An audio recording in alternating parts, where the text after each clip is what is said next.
everything I've read about her, I mean, she almost sounds too good to be true. It seems like a real loss. I mean, it's always a loss when somebody gets murdered, but I mean, it really seems like the world is a lesser place because she wasn't allowed to live her life. I think it's horrible that she's been defined by her murder. Because of the movie, I don't think that's necessarily the case anymore. I don't think she's just defined by her victim status. Hey everybody, welcome back. I am at the new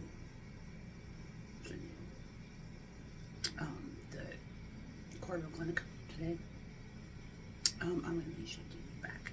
This passed like 4 days ago when I was at my mom's and I'm reading from this book, Restless Souls. Yeah, the nurse is supposed to come in and collect something, so I'm expecting her any second. The Wayne's World thing, or the Back to the Future thing, I'm not going to do that. I did discover Caitlin Clark is C, and then it turns into a heart. C, Caitlin Clark. But I'll be doing it goes editing. This is Tuesday, I'm going to send you back to Friday. I was at my mom's. It's a 15-minute video. I don't know what's going to make the cutting room floor, but I read from this book, so I will see you on the outro. I'll talk about that. But in the meantime, send you back to the past.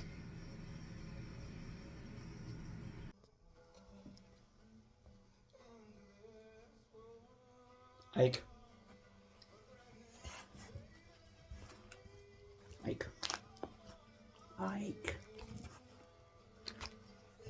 No. Ike.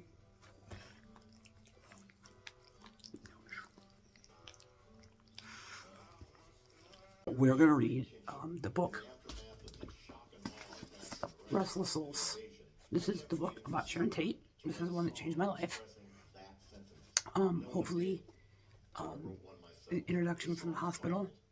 And that'll be on Tuesday after Memorial Day. Yeah, YouTube they're like Nazis, so I have to turn that down. I'm listening to Sirius XM, and it's Tom Morello's One Man Revolution on Lithium, which is one of my favorite channels.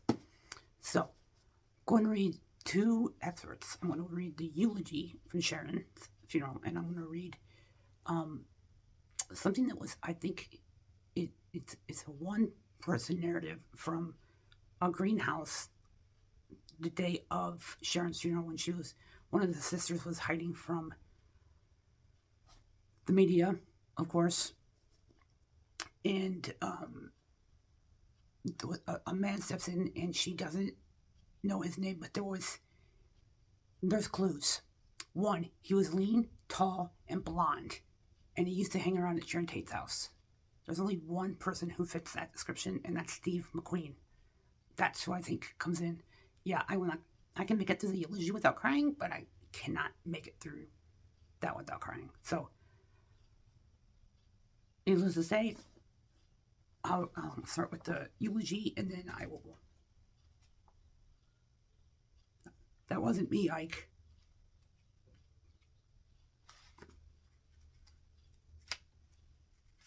Where's Charlie?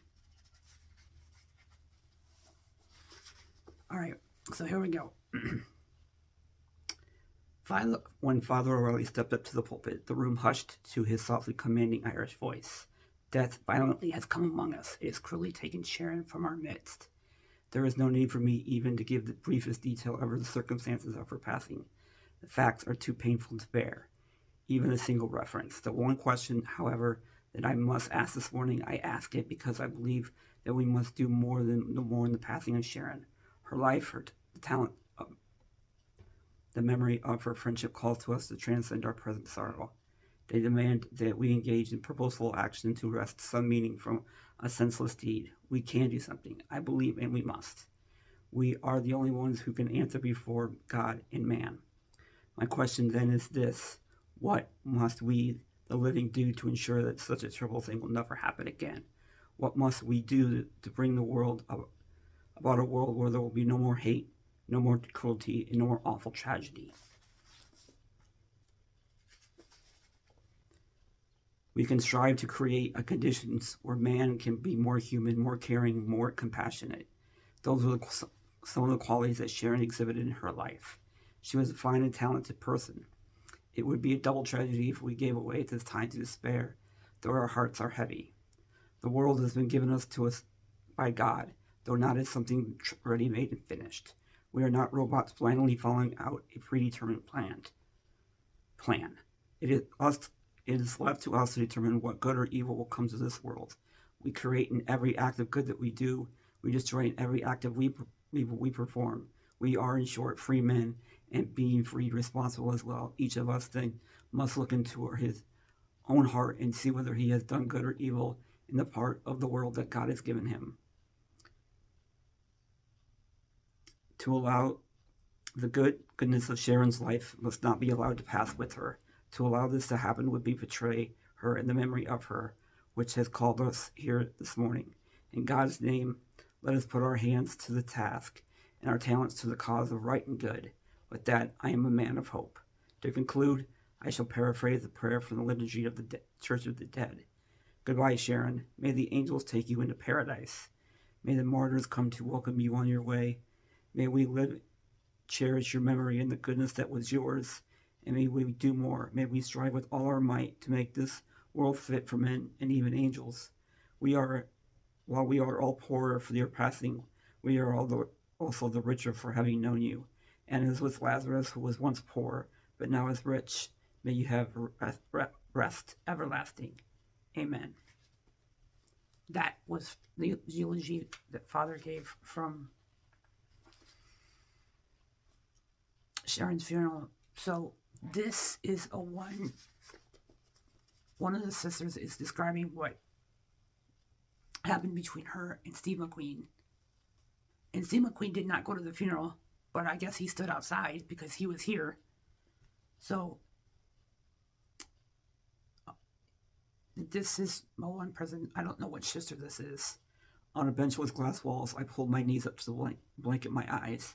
I tried to forget the news reports by concentrating on the heavy scent of roses. It couldn't have been a minute before there was a soothing voice. I miss her too. I looked up to find a man leaning against the doorframe. His hair was blonder than when we had met at Sharon's house. I couldn't remember his name, but it didn't matter because I saw him as a fairy tale prince who'd come to save me from evil. May I come in? He asked. I nodded. He moved so gracefully that he appeared to be gliding toward me. We sat together in silence for a long time before he spoke again. Have you talked to anyone about your feelings? I shook my head no. Do you want to talk? He asked. I lied with another shake of my head. There were a lot of things I wanted to talk about, except I didn't know how to express my feelings. Fair enough, he said. Do you mind if I talk? I merely nodded, but inside I was begging for someone to explain how life would move forward without Sharon. Oh, come on. I know what you're thinking. You could have somehow protected Sharon if you had been with her that night. What you must understand is there is only one thing that your presence would have accomplished. Your parents would have buried 2 daughters today. He was right. I did feel guilty. I had been staying with Sharon the week before, and I wish I had stayed longer. Whatever the outcome, I wish I had stayed. I pressed my lips together to finally holding back tears. He picked up the conversation as though I was an active participant. I've learned a trick that you can try tonight in bed. I close my eyes and then I call out Sharon's name. Within minutes, she's there, giving me that dazzling smile of hers. That's all it takes to find her. He snapped a pink rose from the bush and handed it to me. Now that you know my secret, I want you to remember that Sharon loved you so much that she'll never leave your side. Her companionship will be in every scent of every flower you smell, the glow in every sunset you watch, and the caress of every breeze that crosses your path. And just as she watched over you every day as she grew into a beautiful young woman, she will continue to watch over you and guide you through all your life experiences. So far, I had not dared to meet his eyes with his hands. He gently turned my face toward him. Warm, healing strength flowed from his hand as he whispered, all you have to do is call her name and she'll be there. Talk to her every day because she will need you as much as you need her.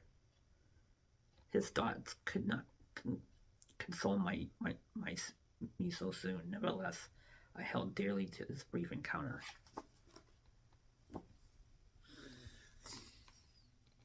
So that is from Restless Souls. If you want to know more about Sharon, what happened after the murders, she better not be called me. This is the book. It goes through what happened to the family after the murders. It talks about Patty's versus Guns N' Roses, when she took on Guns N' Roses and Geffen Records, and she got that song pulled that was done by that the Guns N' Roses so carelessly did by Charles Manson. Anyway, it talks about how Sharon's dad went undercover and tried as a hippie and tried to find out who killed them. And it wasn't until Susan Atkins bragged about murdering Sharon Tate in prison on a petty theft charge, and her cellmate went to the authorities, and the authorities, well, everybody's claiming that murder, but Susan Atkins had inside information. She knew what Sharon was wearing that night. And so with that, authorities been dead with their investigation and concentrated on the Manson family. So I was going to give this book away to Popcorn and Bed's Cassie, but I think that she is too sweet and innocent for this book. This book can rip you apart. It can tear you down. It can make you see the world as a dark and dangerous place, and it can rip your heart out. And I don't think that's really good for anybody. But I do recommend this for if you want to know more about Sharon Tate and her family. A lot of people ask me day and night how why do I have a connection with Sharon? Why do I think I have a connection with Sharon? And this is why. And I put flowers on her grave 4 times a year. So apparently Ike and Charlie are a thing, and apparently I'm needed outside. I am needed outside. I'm gonna go send you back to the hospital with where I am getting a catheter stuck in me. Hopefully I look a little bit more tan, because I'm gonna go lay out in the sun and listen to Sirius XM. So with that, Ike, what are you doing? Come here, Ike. Ike, come here. Ike, come here. Come here. Come here, my baby boy. Come here.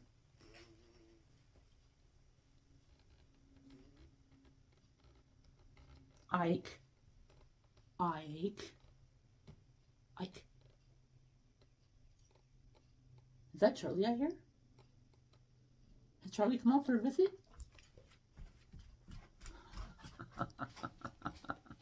It gets him so jealous. All right. I will send you back to the hospital where I am. Let me pull this thing here. There you go. Ow, son of a... That's going to leave a mark. All right. So, you saw the video of me reading from Sharon Tate book, Restless Souls. And me playing with my mom's dog. 2 weeks, there is going to be a major upgrade. I am actually totally switching the cesspool that is known as Facebook and Instagram.